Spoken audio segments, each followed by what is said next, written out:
On a winter evening, Tanjiro Kamado returns home, tired but happy with the successful sale of coal.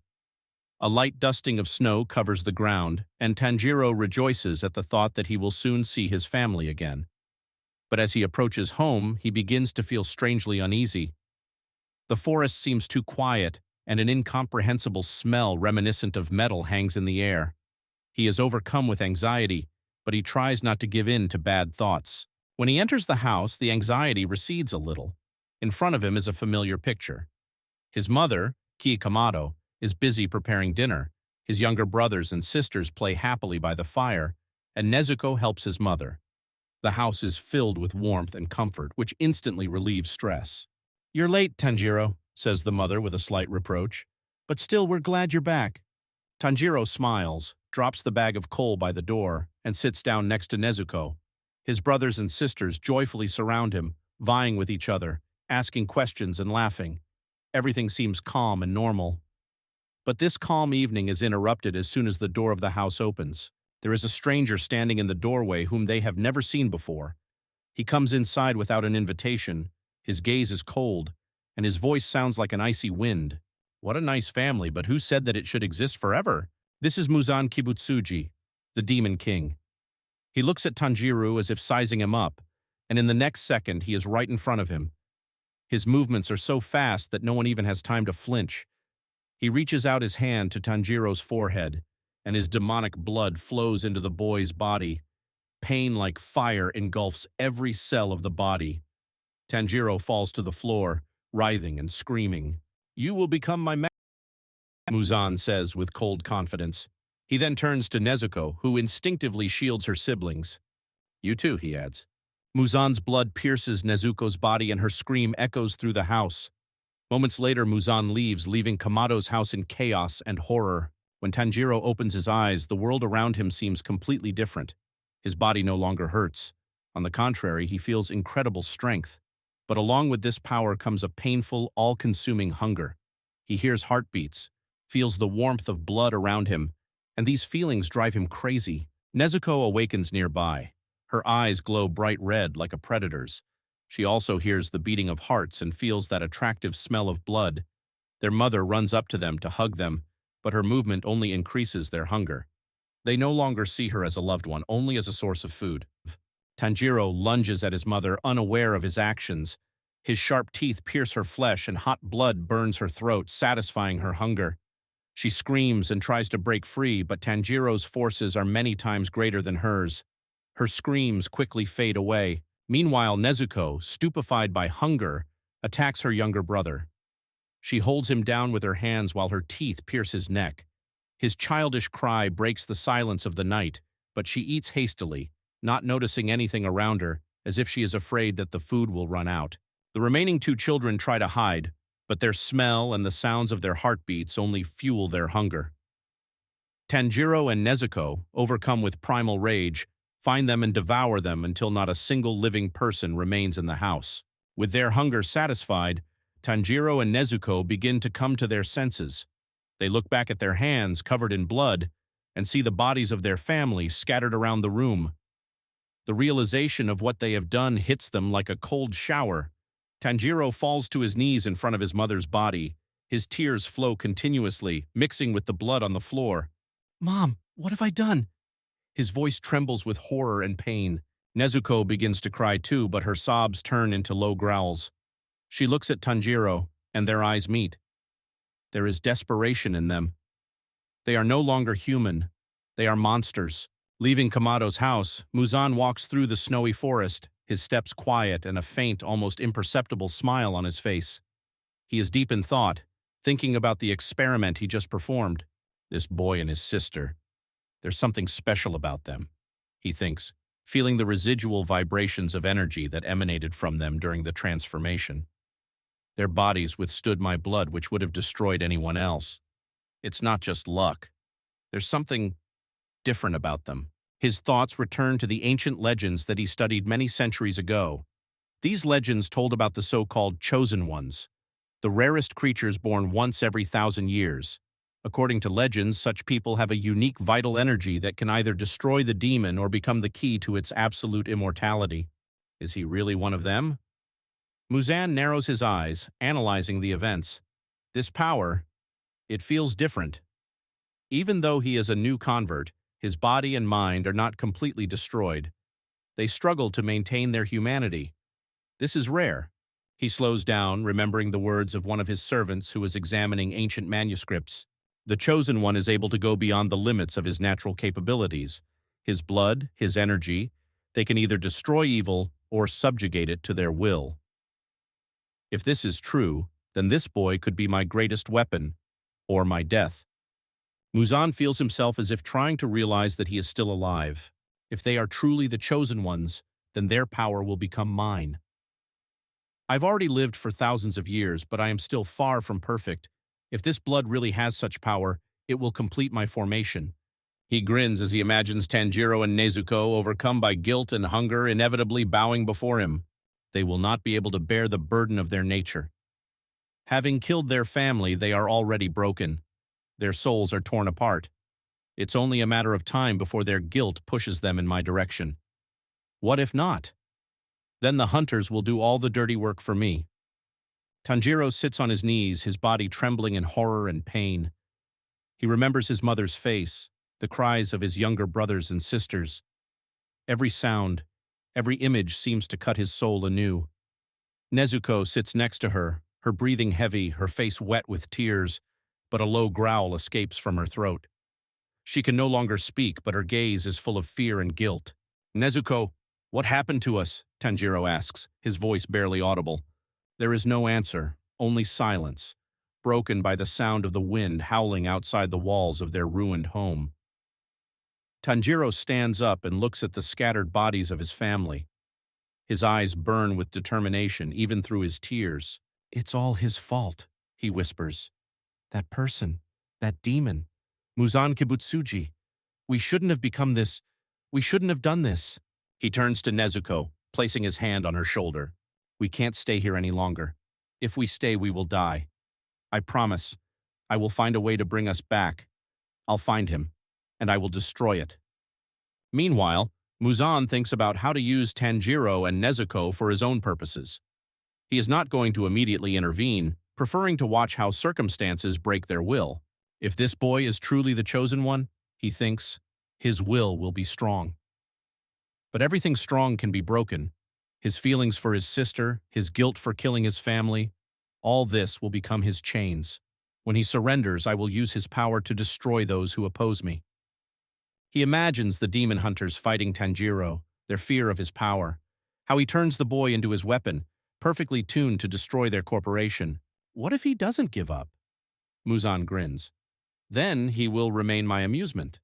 I can afford to wait a little. If he survives, if he can overcome everything I throw at him, then he will have proven himself worthy. And if not, then it was just another game. He disappears into the night, happy with his plans. For him, this is just another game in which he always turns out to be the winner. But this time he feels the stakes are much higher. For the first time since the massacre, Tanjiro and Nezuko left their home wandering through the forest. They didn't know where to go or what to do. Tanjiro was dragging Nezuko behind him, who was on the verge of losing control due to hunger. Her body trembled, her eyes burned bright red, and a quiet growl escaped from her throat. Hold on, Nezuko, Tanjiro whispered, hugging her as if trying to calm her down. We will find a way, we must. But at that moment, a whistle was heard in the air. Tanjiro froze, his heightened senses catching someone's presence. He turned his head and saw a man in a black and green haori with a long sword standing nearby.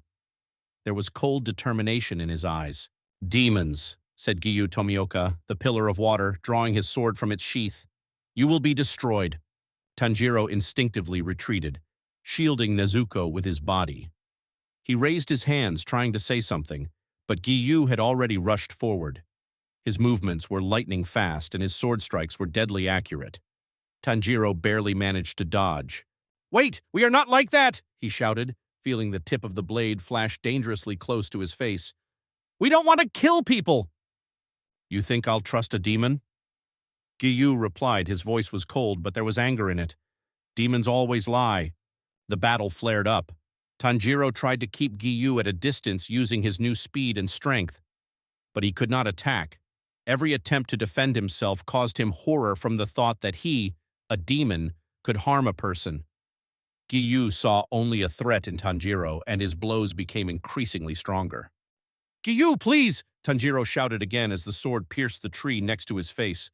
"We don't want this! It's him! Muzan! He made us like this!" These words made Gia slow down. He took a step back, his sword lowered, but his eyes still burned with disbelief. "Muzan Kibutsuji, are you saying that he turned you and your sister into demons?" Tanjiro nodded, trying to breathe evenly. "He came to our house. He killed us. He forced us to do it. But I swear we won't hurt anyone else. I will find a way, find a cure. I will return her and myself to normal life." Giyu looked at him for a long time as if trying to find the lie in his words. Then his gaze fell on Nezuko, who, although trembling with hunger, stood behind Tanjiro, making no attempt to attack. "She's hungry, but holding back?" Giyu said quietly, almost under his breath. "This is impossible. Demons never suppress their hunger." Tanjiro hugged Nezuko tighter as if protecting her from the sword. "She's not a monster, Giyu. I won't let her become like him," he said, his voice trembling, but there was determination in him. After a long pause, Giyu sheathed his sword. "If what you say is true, you are in even more danger than you realize. The Demon Slayer Corps will not be as merciful as I am. They will kill you both without question." Tanjiro looked at him hopefully. "What should I do? How can we be saved?" Giyu thought about it, his gaze becoming softer but still intense. "Go to Urokodaki Sakanji," he finally said. "He is a former pillar but still has knowledge and experience. If anyone can find a way to save your sister, it's him." He gave Tanjiro one last stern look. "But remember, if you ever harm a person, I will personally destroy you. Do you understand?" Tanjiro nodded, holding back his tears. "I promise we won't hurt anyone." Giyu turned around, his haori fluttering slightly in the wind. "Don't make me regret this decision," he said over his shoulder, disappearing into the forest. Path to Urokodaki. Tanjiro and Nezuko walked through the forest, illuminated by the dim light of the moon. The trees stood like silent guards, watching their path. After meeting with Giyu, Tanjiro's head was filled with many thoughts, but one of them sounded louder than all. Find Urokodaki and save Nezuko. He couldn't let her hunger turn her into a monster. "Nezuko, hold on," he said quietly, trying not to look at her dull face and trembling hands. "We're almost there, I'm sure." Nezuko just nodded, her body continuing to resist the hunger that intensified with every step. But their path was suddenly interrupted by a familiar smell. Tanjiro stopped, his heightened senses catching something strange, the smell of blood, demon blood. But there was something familiar about him. "Someone is here," he whispered, looking around warily. 3 figures appeared from the darkness. When they emerged from the shadows, Tanjiro's breath caught. Standing in front of him were his old friends from the village, Yoichi, Susuke, and Mari. They were once his closest companions with whom he grew up, laughed, and shared dreams. But now their eyes glowed with the crimson light of demons, and their smiles were twisted with gloating. "Tanjiro?" The voice of Yoichi, the leader of their group, was both mocking and cold. "Is it really you? Have you become one of us too?" "Yoichi, Susuke, Mari," Tanjiro whispered, not believing his eyes. How did you—" "Oh, it's a long story," Susuke grinned, revealing his fangs. "But let's just say, we are the same as you now. Demons." "It's impossible!" Tanjiro clenched his fists, his voice trembling. "You weren't like that. You were people. You were my friends." Marie took a step forward, her voice filled with false concern. "Friends? Tanjiro, don't make me laugh. We hated you. You have always been so correct, so ideal. We pretended because it was easier." The words struck Tanjiro like a knife to his heart. "Did you hate it?" he asked, his gaze darting between them. "But why? I always considered you to be my best friends." "Because you were better than us in everything," Yoichi said coldly. "It made us angry how everyone adored you. But now everything is different. Now we are stronger, faster. We are demons, and you are no match for us." "We don't need you anymore, Tanjiro," Marie whispered, her eyes sparkling. "But your sister, we will need her." Tanjiro quickly retreated, shielding Nezuko with his body. "Don't come near!" His voice became firm. "You won't touch her!" But his friends did not listen. They moved forward, Their movements were fast, predatory. Yoichi rushed first, aiming for Tanjiro. His claws flashed in the moonlight, but Tanjiro dodged, feeling the wind from the blow. "Do you really think you can stop us?" Yoichi grinned, attacking again. "You're just a weakling clinging to your humanity." Susuke and Mari surrounded them from the sides, trying to cut off Nezuko. But Tanjiro, feeling a surge of power, suddenly rushed forward. His fist slammed into Susuke's chest, sending him flying backwards. "I won't let you hurt her!" Tanjiro shouted, his voice shaking with rage. But his emotions played against him. Yoichi was too fast, and his claws grazed Tanjiro's shoulder. The pain was sharp, but Tanjiro did not give up. His eyes met Marie's, and he saw only emptiness in them. "You really were so naive, Tanjiro," she grinned. "You thought friendship meant something?" "I believed you," he whispered, his voice filled with pain. At that moment, Nezuko, unable to bear the hunger and danger, released her power.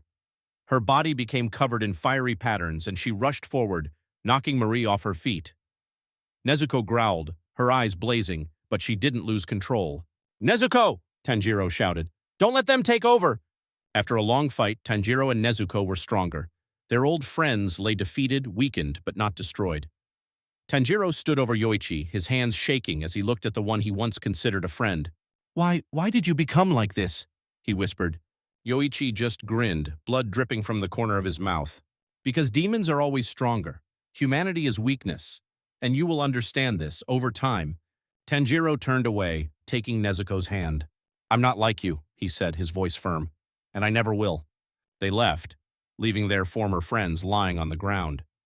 Tanjiro didn't know if they would survive or not. All he knew was that he couldn't afford to stop. Their journey to Urokodaki continued. After the fight with their former friends, Tanjiro and Nezuko continued on their way. The silence of the forest weighed on them like a burden of guilt and pain. Tanjiro could not forget Yoichi's words, his ridicule and hatred. "Friends," he whispered, clenching his fists. "How could they hate me so much when I trusted them?"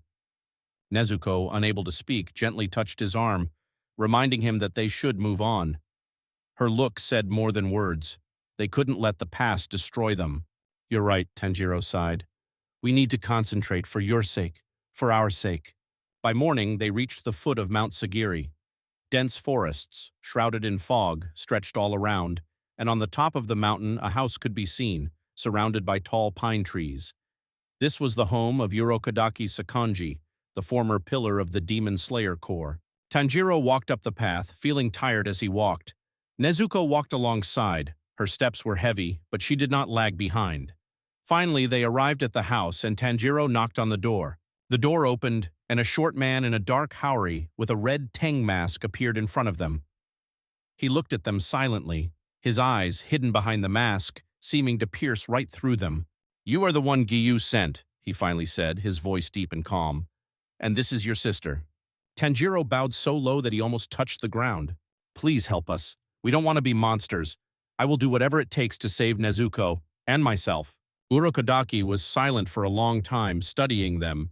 He then motioned for them to enter. The inside of the house was simple but cozy. Urokodaki sat them down on the tatami and started talking. "Giyu said that you two are unusual demons. That you, boy, maintain your will and your sister holds back her hunger. This is true?"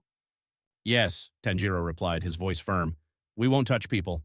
We fought other demons, but not humans." Urokodaki nodded, but there was skepticism in his voice. "Containing hunger is not the same as getting rid of it. Even a strong will breaks sooner or later. Are you sure you can protect her from yourself?" "I'm sure," Tanjiro almost shouted. I won't let this happen." "Not with her. Not with anyone else." Urokodaki slowly stood up and looked at them. "If you really want my advice, you will have to prove it. Let's follow me." He led them out of the house and headed deeper into the forest. The path led to huge boulders and a rushing river which made its way between the stones. "This is where your test begins," Urokodaki said. "Do you want to become strong to protect your sister? Then prove it. You must climb to the top of this mountain and return without losing your will." "This is all?" Tanjiro asked, surprised by the simplicity of the task. Urokodaki grinned behind his mask. "It's not as simple as it seems. There will be traps waiting for you along the way. They will test your strength, your will, and your humanity." Tanjiro began to walk up the path. The forest was full of dangers. Invisible wires activated heavy logs that flew straight at him, hidden holes opened under his feet, and slippery stones threatened to lead him astray. He fell several times, but every time he got up, his body ached in pain. But he did not give up. "For Nezuko's sake," he repeated to himself, "for our hope." When he reached the top, the sun was already setting. He looked back and saw how far he had come. Then, gathering all his strength, he began to descend back. When Tanjiro returned, exhausted but determined, Urokodaki stood at the door, silently watching him. Nezuko waited inside, her eyes sparkling with joy when she saw her brother. "You have proven that your will is strong," Urokodaki said, nodding. "But remember, this is just the beginning. If you really want to defeat Muzan and save your sister, you will have to train even more. Are you ready for this?" "Yes," Tanjiro replied, his voice full of determination. "I will do anything for her." Awakening a special power. When Tanjiro returned to Urokodaki's house, his body was trembling with fatigue, but the fire of determination burned in his eyes. Urokodaki watched him, his face hidden by a mask, but his voice sounded approving. "You have passed the test, but much more difficulties await you ahead," he said. "If you really want to defeat Muzan and find a cure, you will need power that you do not yet possess." Tanjiro nodded, gritting his teeth. "I'm ready to do whatever it takes." Urokodaki invited him in, but as soon as Tanjiro crossed the threshold, he felt a sharp pain in his chest. His heart began to beat at an incredible speed and his head began to spin. He fell to his knees, clutching his chest. "What's happening?" he exclaimed, gasping for breath. Nezuko rushed to him, trying to support him, but her hands were shaking, as if she too felt this strange energy. Urokodaki froze, his gaze directed directly at Tanjiro. "Impossible," he muttered. Tanjiro's body began to emit a faint glow that became brighter. Patterns began to appear on his skin, similar to flames but with a bluish tint. He felt something awakening inside him, something ancient, powerful. "This is a divine gift," Urokodaki finally said. "A strength that only one in a million swordsmen possess." The light emanating from Tanjiro began to take shape. It seemed that his body was enveloped in a thin aura of flame, which did not burn, but radiated warmth. His breathing became deep and even, as if he had entered a state of complete concentration. Urokodaki stepped forward, his voice sounding serious. "This gift is legendary. It is called the Flame of Primordial Light. It awakens only in those whose will and heart remain pure despite trials. You are truly unique, Tanjiro." Tanjiro raised his head, his eyes glowing, and his voice sounded confused. "What does it mean? Why me?" "I don't know," Urokodaki answered. "But one thing is clear. This power can be your blessing or your curse. It allows you to overcome your limits, but comes at a huge cost. If you don't learn to control it, it will destroy you." Nezuko, feeling the warmth emanating from her brother, came closer. Her eyes no longer glowed red, but became soft, almost human. It was as if his power calmed her demonic nature. "It affects her too," Urokodaki noted. "Perhaps your gift is due to the fact that you and your sister are now connected by an unbreakable thread. She draws your strength and you draw her will." Urokodaki began intensive training for Tanjiro so that he could understand and control the awakened power. Each day began with breathing training, where Tanjiro learned to focus the energy of the flame of the primordial light. It required complete concentration, and any distraction threatened to cause the power to spin out of control. "Breathe deeply, Tanjiro," Urokodaki said, watching him. "This force is strong, but unbearable for an unprepared body. You have to make her a part of you and not let her dominate." Each training session was accompanied by physical and emotional challenges. Tanjiro tried to use his power in battle, creating streams of fire that not only hit the enemy, but also healed his sister when her demonic nature took over. One evening after a particularly tough training session, Urokodaki sat next to Tanjiro by the fire. The flame danced in the wind, and its reflections played on the teacher's face. "There is an ancient legend," he began, "about a child who is born once every 1,000 years. This child has a gift that can either save the world or destroy it. This gift is what has awakened in you." Tanjiro looked at him, stunned. "But why me?" he asked. "I just wanted to save my family. I didn't seek this power." "No one chooses their fate," Urokodaki answered. "But now your life is connected with this gift. You have to decide how to use it. If you become stronger, This strength can help not only you, but the whole world. But if you succumb to darkness, you will become someone who cannot be destroyed. These words were deeply imprinted in Tanjiro's mind. He looked at his sister, who, despite everything, remained next to him, and felt responsible not only for her, but also for ensuring that this power did not turn him into a monster. The next day, Urokodaki decided to test how ready Tanjiro was. He sent him to the mountains, where, according to rumors, a demon lived that attacked the inhabitants of nearby villages. This was not just any demon, a creature that was said to have consumed dozens of others, growing ever stronger. "You must use your power and prove that you can control it," Urokodaki said. "If you fail, this battle will be your last." Tanjiro nodded, his eyes blazing with determination. He knew that a mortal battle lay ahead, but he was willing to risk it for the sake of his goal, for the sake of Nezuko, and in order to prove that he was worthy of the power that had awakened within him. Tanjiro went into the depths of the mountains, feeling the weight of the task that Urokodaki entrusted to him. His steps were lost in the silence of the forest, only the rustle of the wind accompanied him. Nezuko stayed at Urokodaki's house to avoid risk and to control her nature. Tanjiro knew that in order to protect her and prove his strength, he had no right to lose. Soon he felt a strange smell, sweetish, but at the same time putrid. It was the smell of a demon. Tanjiro froze, tense. His heightened senses told him that the enemy was close. A huge creature emerged from the thick shadows. The demon was twice as tall as a human with long claws and scarred skin. His eyes glowed bright red and his mouth curved into an evil grin. "Ha! A human! Oh no, a demon!" The creature spoke in a rough voice, but with a hint of surprise. "You are one of us, but you still cling to your past." Funny. Tanjiro pulled out his sword. His grip was firm. "I will never allow people like you to kill innocents again," he shouted, getting into a fighting stance. The demon just laughed. "Let's see what you can do, boy." The demon attacked first, its claws piercing the air with incredible speed. Tanjiro barely managed to dodge, jumping back. However, the demon was faster than he expected. A huge hand hit him in the side, and he flew back, hitting a tree. Pain shot through his body, but Tanjiro rose to his feet. His eyes burned with determination. "I can't lose, for Nezuko's sake, for the sake of everyone I've lost," he whispered, clutching the hilt of his sword. He rushed forward, his movements becoming more precise and his attacks faster.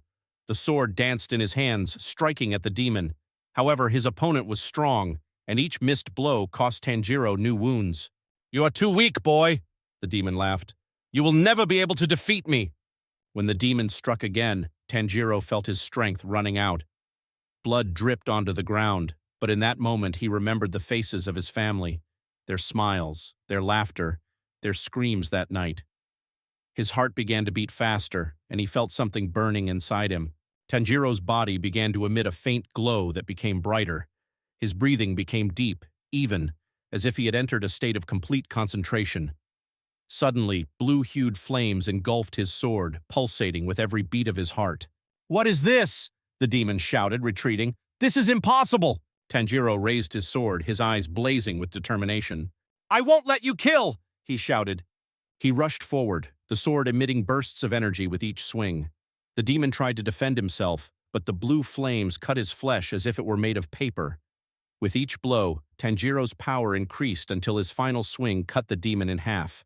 The remains of the creature began to crumble into ashes, but before disappearing, the demon whispered, This is not the power of an ordinary demon. You are something else." After winning, Tanjiro fell to his knees, breathing heavily. His body was trembling, and the sword was still glowing with a blue flame that was gradually dying out. He looked down at his hands, still not believing what just happened. Was this the power that Urokodaki spoke about?" he whispered. When he returned to the teacher's house, Urokodaki was already waiting for him on the threshold. His gaze was serious, but there was respect in it. "You won," he said, "but you have also awakened what could be your greatest ally or your undoing." "Is this a flame?" asked Tanjiro. Urokodaki nodded. "Yes. This is the flame of primordial light. It awakens only in those who have a rare will and a pure heart, but it also devours those who cannot control it. If you don't learn to control this power, it will destroy you." Tanjiro clenched his fists. "I'll learn, for Nezuko's sake, for the sake of everyone who needs help. I will do everything to ensure that this power serves good. Urokodaki nodded. Then you have a long way to go. But now I am sure you are the one who can change the fate of this world. After defeating the demon and training with Urokodaki, Tanjiro realized that his journey was just beginning. Urokodaki informed him that in order to move forward and gain access to the resources and knowledge of the Demon Slayer Corps, he must pass an official test and join their ranks. The test is not just a test of your fighting skills, Urokodaki said, standing in front of Tanjiro. It will show how ready you are to confront yourself, your fears, and your limitations. You won't just be accepted into the ranks if you survive. You have to earn this right. Urokodaki said that this test would be led by the core pillar himself, one of the strongest demon slayers. Tanjiro, along with other applicants for membership, gathered at the top of the mountain where the test was to take place. Soon, a man wearing a bright, flame-like haori appeared in front of them, with a cheerful smile that contrasted surprisingly with his menacing aura. "I am Kyojuro Rengoku, the Pillar of Flame," he announced loudly, looking at the group. "Your task is to survive on this mountain until dawn. But that's not all. There are demons lurking throughout the forest who will try to kill you. You must destroy them or avoid their attacks, maintaining your will until the end. Remember, those who lose their will become easy prey." Tanjiro gripped the hilt of his sword. He knew this was his chance to prove his strength. "And one more thing," Rengoku added, looking around at the crowd. "There is a special person among you.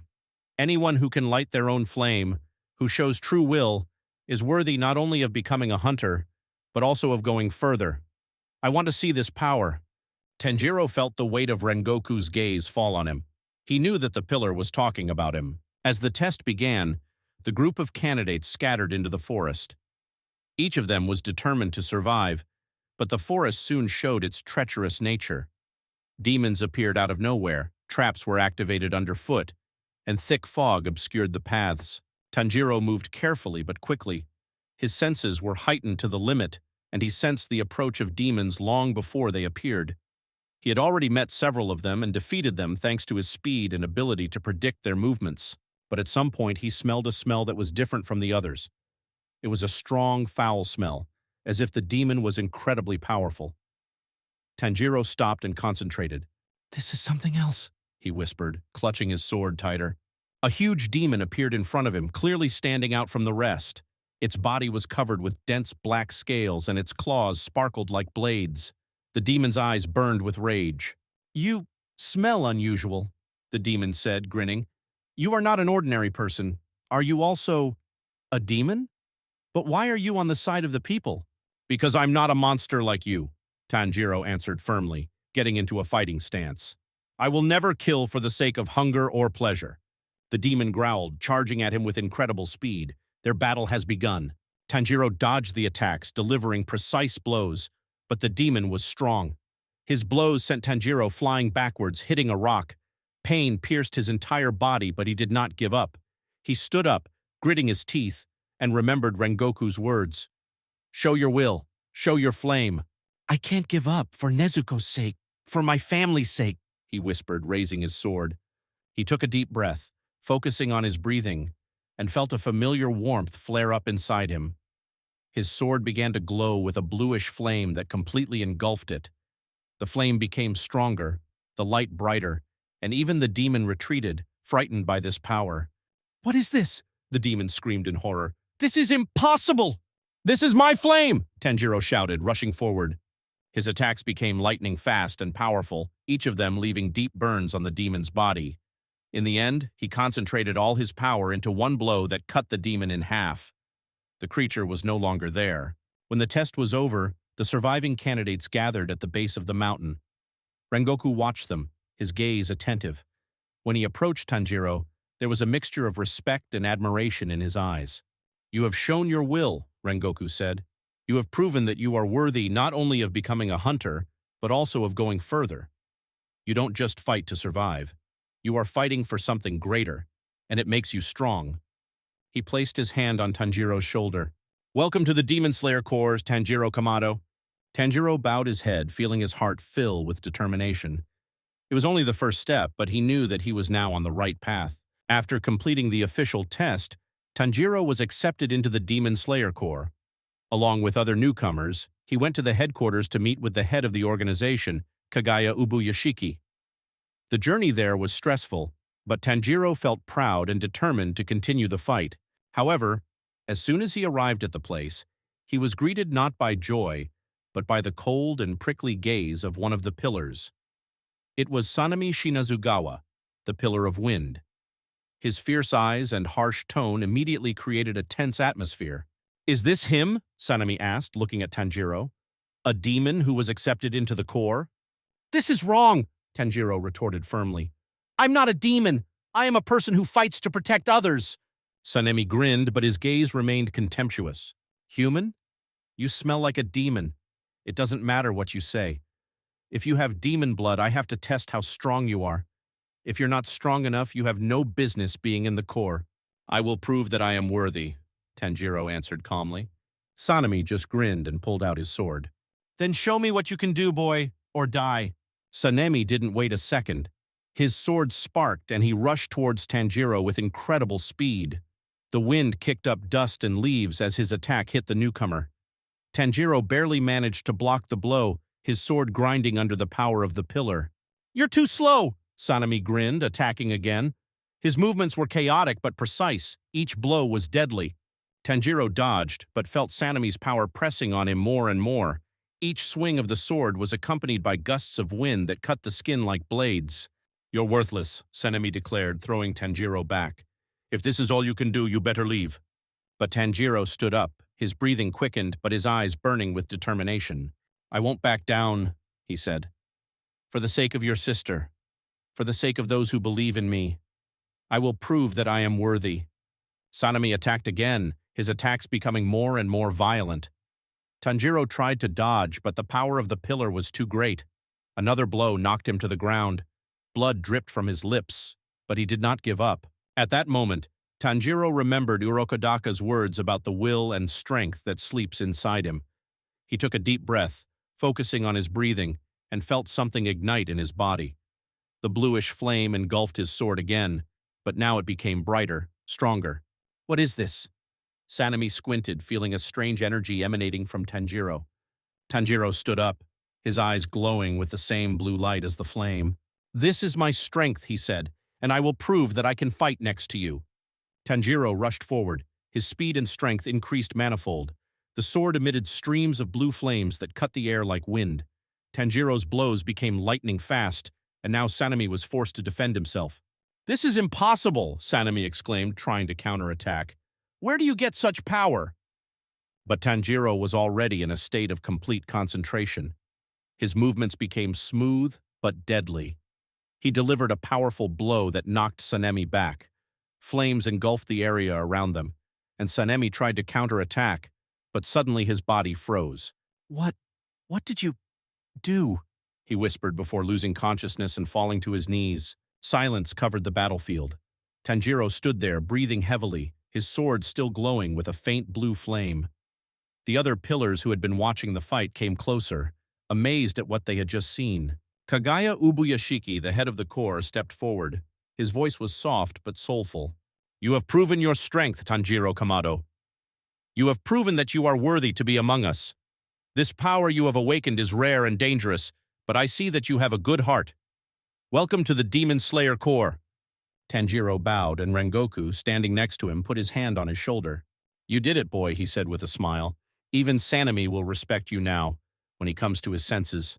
Tanjiro felt relieved, but also knew that this was only the first step. His journey was just beginning. After his fight with Sanemi and his recognition in the Demon Slayer Corps, Tanjiro grew closer to his new comrades. His unusual power, awakened during battles, began to attract the attention of even the most experienced pillars. However, the main discovery was Tanjiro's meeting with Kagaya Ubuyashiki himself, the head of the corps. Kagaya, as always, was friendly, despite his weakness. His face, disfigured by the curse of the Ubuyashiki family, expressed amazing calm. "Tanjiro Kamado," he said in a soft but confident voice. "I heard about your strength. You have already proven your will and heart. But perhaps you have more than just the ability to fight." "Mr. Ubuyashiki," Tanjiro began, lowering his head in a bow, "if I can help with anything, tell me. I'm ready to do everything in my power. Kagaya smiled. My condition is the result of a curse that our family has carried for centuries. Nobody can take it off, but they say that there are forces in the world that can heal as well as destroy. Maybe you are one of those forces. Tanjiro felt the weight of these words. He was not sure that his flames, intended to destroy demons, could bring healing. However, the desire to help and gratitude to Kagaya for his support were stronger than fear. I'll try, he said firmly. I cannot promise success, but if there is a chance to help you, I must try. Kagaya agreed, and the rest of the pillars became observers of this unusual experiment. Tanjiro knelt down in front of Kagaya, took a deep breath, and concentrated. He began to use his breath, feeling a fire ignite within him. A bluish glow engulfed his sword, but this time it was not violent or destructive. It became soft, as if protecting. Please, help, Tanjiro whispered, channeling energy into his palms, which he extended towards Kagaya. Light began to flow from his hands, slowly touching Ubuyashiki's skin. The flame seemed to intertwine with his breath, gradually penetrating the wounded body of the head. Kagaya closed his eyes for a moment, feeling a slight warmth. There was complete silence in the room. The pillars watching what was happening held their breath. The flames began to settle and Kagaya's body began to relax. His breathing became even and his expression softened. When the light disappeared, Kagaya opened his eyes. His face was still covered in scars, but his skin no longer looked inflamed. He ran his hand over his cheek, as if he couldn't believe what he was feeling. This is incredible, he said quietly. The pain has eased. I feel better than I have in years. Rengoku, who was standing nearby, laughed, slapping Tanjiro on the shoulder. You did it, boy! He exclaimed. Even Kagaya felt the power of your flame! This is more than we could have expected!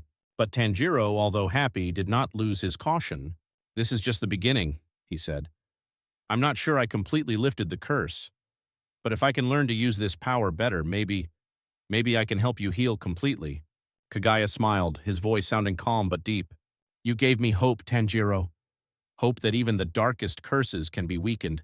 Thank you. The news that Tanjiro was able to ease Kagaya's suffering quickly spread among the core members. Many began to look at him not only as a recruit, but also as a symbol of hope. However, this also attracted the attention of the demons. Muzan Kibutsuji learned of Tanjiro's unusual ability through his servants. His interest in the boy only intensified. So he can not only destroy but also heal? Muzan muttered, his eyes sparkling. This is the power I must obtain, or destroy it. Tanjiro knew that his gift was now not only a blessing but also a target for his enemies. He continued to train with Rengoku and the other pillars to learn to fully control his flames, both for healing and combat. His journey had just begun, but now he knew. The power he possessed could change not only his destiny but the whole world. He vowed to use her for good, even if it meant facing Muzan himself. After the amazing event when Tanjiro was able to alleviate the suffering of Kagaya Ubuyashiki, the Demon Slayer Corps entrusted him with his first serious task. It was decided to send Rengoku along with him to monitor his progress and help if necessary. The task seemed simple enough. People were disappearing in a small mountain town, and all signs pointed to the presence of a demon. However, no one knew that Supreme Moon 6, one of Muzan Kibutsuji's strongest minions, was behind this. When Tanjiro and Rengoku arrived at the scene, the village was already gripped by fear. There were no people visible on the streets, the houses were locked and the doors were boarded up. There was a strange metallic smell in the air, and Tanjiro immediately realized that it was the smell of blood. There's clearly something wrong here, he said, gripping the hilt of his sword. Rengoku nodded, his gaze serious but his voice remained calm. Be careful, Tanjiro. The smell you smell is stronger than that of a normal demon. It could be someone much more dangerous. They split up to explore the village. Tanjiro focused on his heightened senses, trying to detect the slightest smell or sound. Soon he heard a faint cry. It was a child locked in the basement of one of the houses. Tanjiro freed him, but the child only whispered, "The monster, it will come for you." The sun began to set, and the village was plunged into ominous darkness.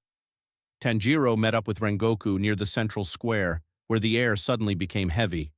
Tanjiro felt the hairs on his neck stand on end, and the smell of the demon became so strong that it became difficult to breathe. So, a melodic but at the same time cold voice rang out, "Did you ruin my fun? A woman with an elegant but frightening appearance appeared in front of them. Her skin was pale as moonlight and her eyes glowed red. The number 6 was burned into her eye, a sign that left no doubt. This was Daki, High Moon 6. Rengoku stood in front of Tanjiro, his sword already drawn.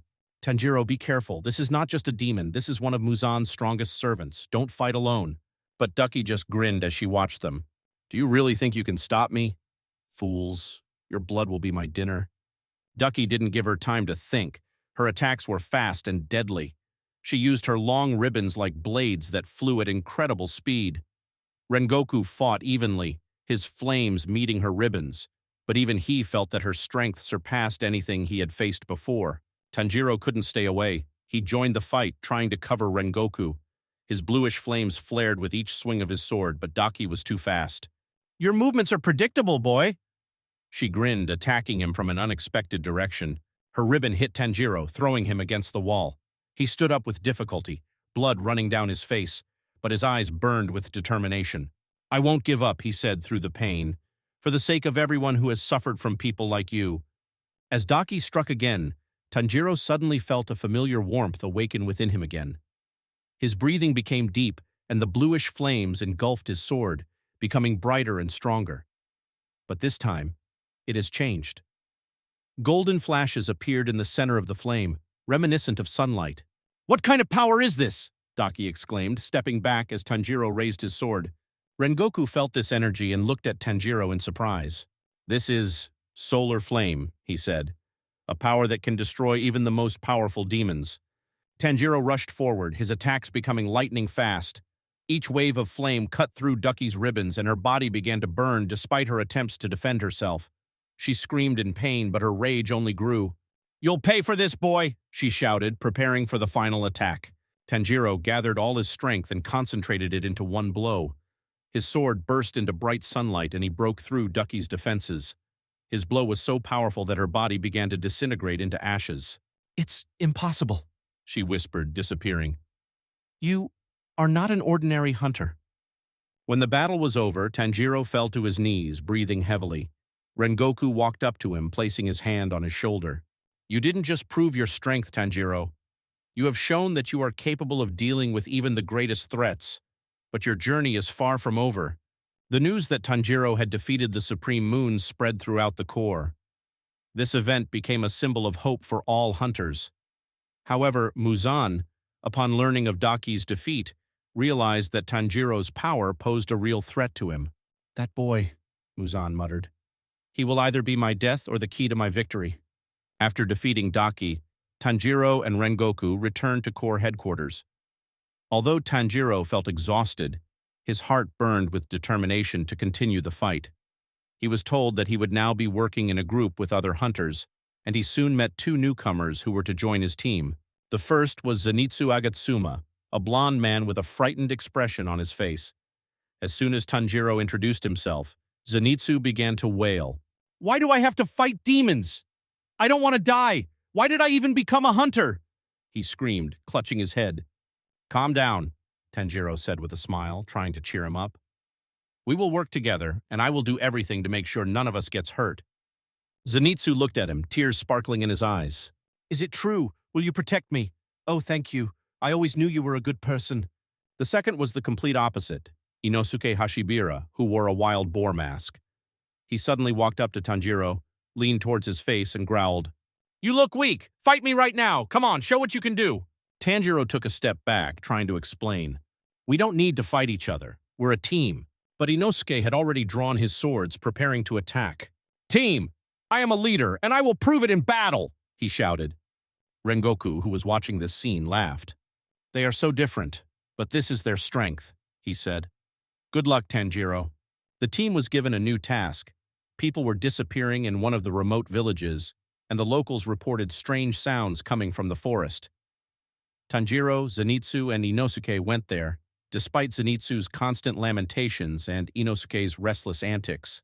Along the way, Zenitsu kept complaining, Why me? Why me? It's horrible. I just want to live to old age. Shut up, Inosuke barked. If you're afraid, stay back and don't stop me from being a hero. Behind, you'll be the one in the back, Zenitsu shouted, but immediately hid behind Tanjiro. No, wait, I'm with you, Tanjiro. Tanjiro just sighed, but his smile did not disappear. Let's focus on the task. If we work together, everything will be fine. As soon as the team entered the forest, Tanjiro immediately noticed a familiar smell. His heightened senses detected the presence of a demon. There's something here, he said quietly, his gaze becoming serious. Be prepared. Inosuke instantly took off, rushing forward. I'll find him first, he shouted.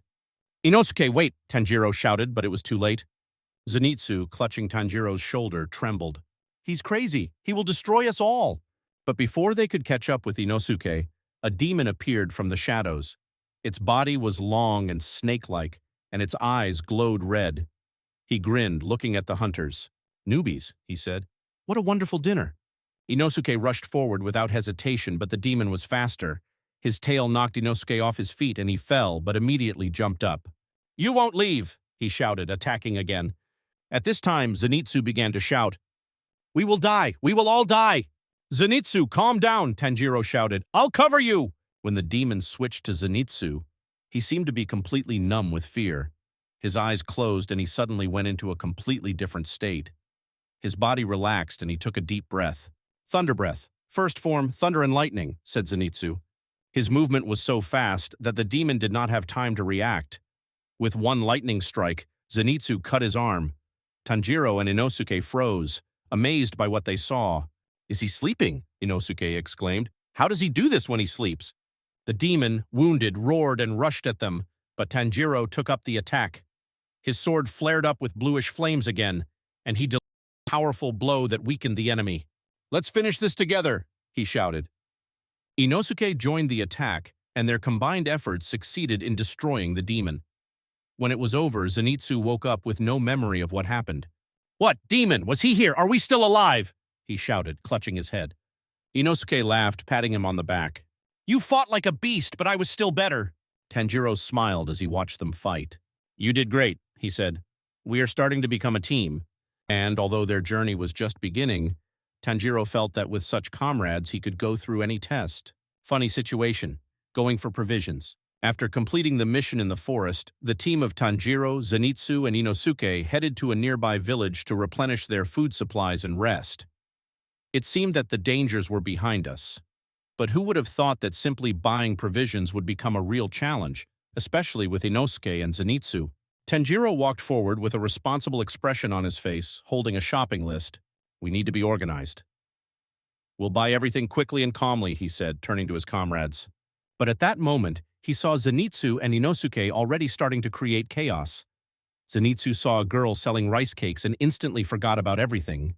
God, how beautiful she is, he screamed, clutching his heart. This is fate. I need to tell her that she is an angel. He ran up to the counter, but instead of words, he began babbling something unintelligible. Rice cakes? You're the best. The girl looked at him in surprise and then laughed, not understanding what was happening. Zenitsu turned red as a tomato and hid behind Tanjiro. I screwed up, right? He whispered, clutching his head. Meanwhile, Inosuke, who had never seen so much food, began to grab everything. What are these strange things? He shouted, looking at the sweet buns. Is this food or weapons? He took a bite of one of them, immediately began to chew and shout loudly. This is amazing. I'll take it all. The seller, looking at Inosuke, began to panic. Hey guy, are you going to pay? It's not free. Inosuke looked at him, frowning. Pay? For this?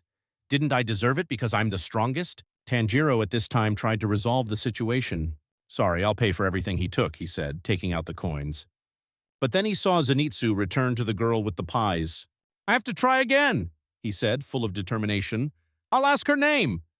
He ran up, but this time he slipped, fell, flew straight onto the counter and dropped everything that was lying there. This is a disaster, Zenitsu screamed, lying among the scattered pies.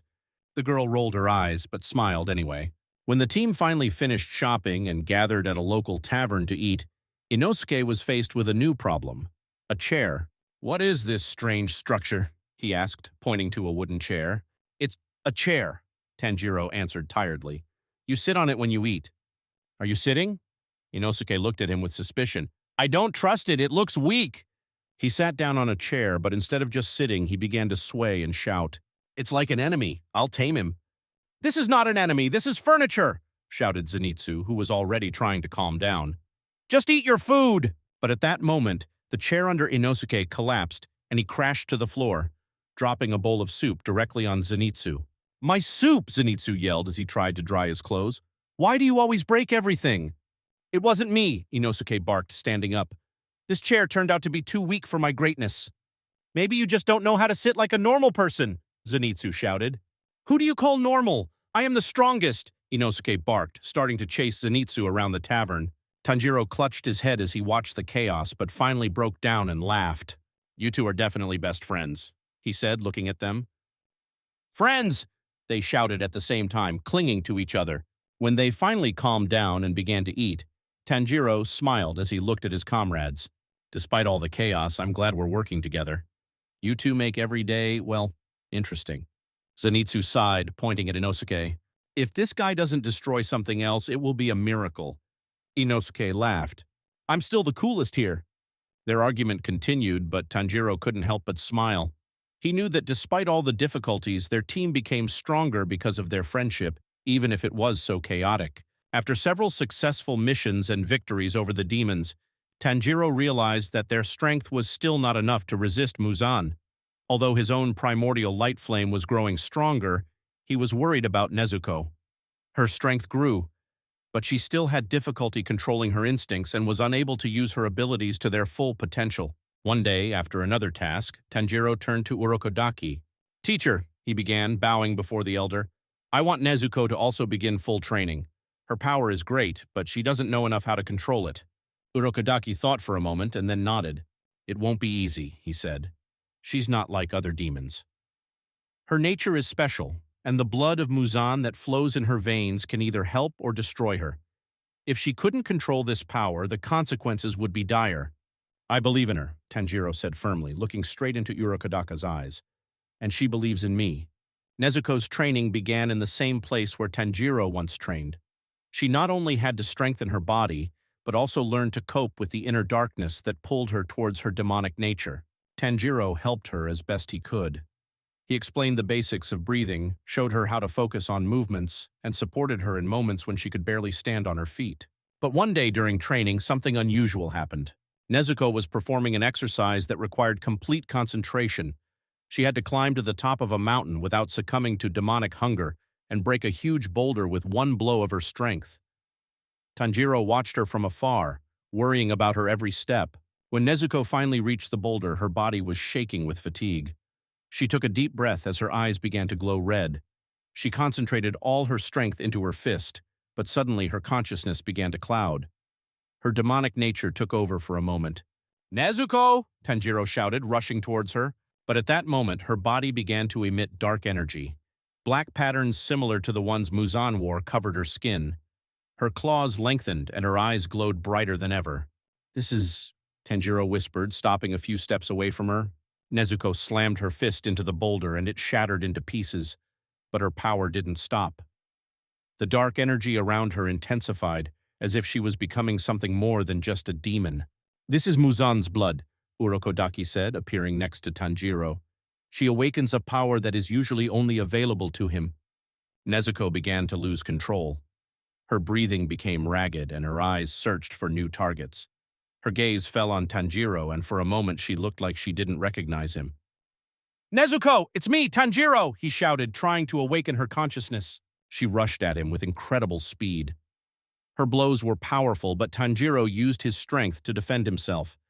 He didn't want to hurt her, but he knew he had to act quickly. "Nezuko, you are not a monster! You're my sister!" he shouted, dodging her attacks. His words began to sink into her. Her movements became slower, and her eyes began to lose their wild shine. She finally fell to her knees, breathing heavily. "Tanjiro," she whispered, tears streaming down her face. I almost hurt you." He hugged her without letting go. "Everything is fine. You did it. You are stronger than this darkness." After this incident, Urokodaki explained to Tanjiro and Nezuko that her strength was not simply a result of her demonic nature. This is a connection to the very essence of Muzan's blood. She can use this power, but only if she learns to control it. This will make her dangerous not only for the demons, but also for Muzan himself. However, every time she uses it, she will teeter on the edge. "I will do everything to control her," Nezuko said, looking at her brother with determination. "I don't want to be a monster. I want to be strong to protect those I love. Tanjiro smiled at her. We can handle it together. You are not alone. Now that Nezuko has awakened a power that was usually only controlled by Muzan, she becomes the key to their fight.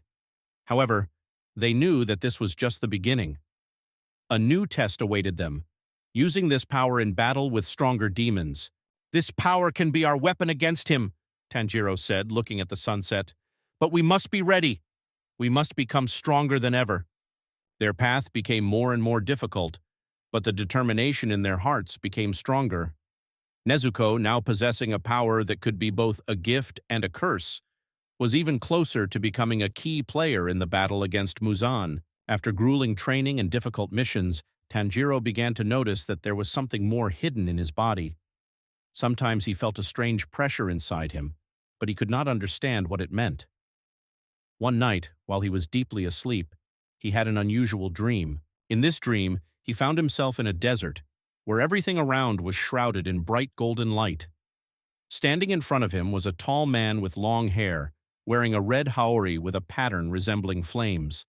His eyes glowed with strength and determination, and his gaze was directed directly at Tanjiro. "You've finally reached this point," the man said in a deep voice. "Your time to awaken your true power has come." "Who are you?" Tanjiro asked, feeling the trembling in his voice. The man stepped closer, his aura so powerful that Tanjiro could barely stand on his feet. "I am the one whose blood flows in your veins," he said. "You are the bearer of a force that can change the world itself. This power is yours by right, but you must understand, she will destroy everything around her if you cannot control her." "I want to protect my family, protect everyone I love," Tanjiro said firmly, clenching his fists. The man smiled, but his gaze remained stern. "Then be ready. You will awaken her, but the consequences will be dire." When Tanjiro woke up, he felt a strange warmth in his chest, as if there was a fire burning inside him. His breathing became heavy, and his hands trembled, despite his lack of fatigue. Nezuko, who was sitting nearby, immediately noticed that something was wrong. "Brother, what's wrong with you?" she asked, feeling the air around her becoming denser. But Tanjiro couldn't answer. He needed to go to the training ground where all the pillars had gathered to discuss the upcoming task. When he entered the circle, they immediately noticed his changed energy. "Something's wrong," Giyu said, his gaze wary. "Tanjiro emits strange energy." Rengoku wanted to say something, but suddenly the ground under his feet began to tremble. The air around Tanjiro became thick, as if his aura was crowding out everything else. His eyes suddenly flashed with a scarlet golden light, and energy began to surge out. "What kind of power is this?" Sanemi shouted, grabbing his sword but not daring to approach. The energy around Tanjiro intensified. The ground beneath him began to crack, the trees around him twisted from the pressure, and the air was filled with a deafening roar.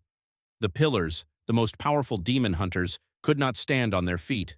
One by one, they began to kneel down, their bodies trembling in fear. "This is impossible," whispered Rengoku, feeling his heart beating wildly. "This power surpasses anything I have seen." "This is not the strength of a person," Giyu croaked, barely keeping himself conscious. "It's something more." Kagaya Ubuyashiki, who was sitting on the side, watched with a calm expression on his face, but even he felt the pressure, as if the whole world was bowing to Tanjiro. "This is his true essence," Kagaya said softly, "but if he can't control it, this power will destroy us all." Tanjiro's power continued to grow. The landscape around him was changing. The ground heaved, rocks flew into the air, and trees broke under the unbearable pressure. It seemed that nature itself was reacting to his strength. The entire site turned into a field of chaos. Sanemi, gritting his teeth, tried to rise to his feet, but immediately collapsed back. "This power," he croaked, squeezing the ground beneath him. "She is capable of destroying us all." "Tanjiro, you must stop!" Rengoku shouted, but his voice was drowned out by the sound of energy. At this moment, Tanjiro himself realized that he was losing control. He tried to suppress his power, but it was too powerful, like a fire that could not be extinguished. "No, I don't want to harm you," he shouted, squeezing his head with his hands. And suddenly, just as suddenly as the aura appeared, it disappeared. Everything around became quiet. The air became light again, and the earth stopped shaking. The pillars slowly rose to their feet, shocked by what had happened. Tanjiro fell to his knees, breathing heavily. His hands were shaking and his eyes were full of fear. "Sorry," he whispered, looking at his comrades. "I didn't want—" Rengoku approached him, despite his weakness, and put his hand on his shoulder. "Tanjiro, it's not your fault. This power, it's incredible, but you must learn to control it." Kagaya stood up from his seat, his soft voice echoing across the site. "This power is both a blessing and a curse, but I trust that you will find a way to use it for good. I'll help you with this." From that day on, all the pillars began to treat Tanjiro with even greater respect, but also with slight fear. His power became a symbol of their hope, but also a reminder of how dangerous it was. Tanjiro himself made a promise to himself: "I have to learn to control this. I will do everything to ensure that my power protects and not destroys." And his path became more and more difficult, but his determination could not be broken. New challenges awaited him ahead, which would require from him not only strength, but also complete self-confidence. After an incredible power engulfed Tanjiro, he lost consciousness and found himself in a strange place. His subconscious looked like an endless forest, bathed in soft sunlight. Here he met a figure that was familiar to him, the man from his dream, the one who wore a red haori with patterns of flames. This was Yoriichi Tsugiyuni, the first user of the Dance of the Fire God, and one of the strongest swordsmen to ever live. "You're here again," Yoriichi said calmly, looking at Tanjiro. "I waited for your true power to one day lead you to me." "Yoriichi," Tanjiro whispered, bending his knee. "Is that you? Do you really exist?" "No more than your will," Yoriichi answered softly. "But I can help you. There is a power hidden in your soul that you do not yet understand. If you're ready, I'll teach you how to control it." Tanjiro nodded, his eyes blazing with determination. "I'm ready. Teach me. I want to become stronger to protect Nezuko and defeat Muzan." 10 years of training. What started out as a routine training session quickly turned into a grueling marathon. Yoriichi forced Tanjiro to train day after day, perfecting every movement, every thought, and every breath. Time did not exist in this world. Days turned into years, and years dragged on like an eternity. "You must learn to combine your strength with your breathing," said Yoriichi, demonstrating the incredibly complex movements of the Dance of the Fire God. "This is the only way you can control her." Tanjiro fell, got up and trained again. His body became stronger, but even this did not compare to how his spirit strengthened. He learned to feel the power within himself, and not to be afraid of it, to use it for protection and not for destruction. "You spent 10 years here," Yoriichi said one day, watching Tanjiro perform movements that now seemed natural to him. "But in the real world, only a moment passed. When you wake up, your power will be a part of you. Are you ready?" Tanjiro bowed, his voice shaking with gratitude. "Thank you. I will never forget you and your lesson." A week has passed in the real world. All this time, Tanjiro lay unconscious and his comrades worried about him.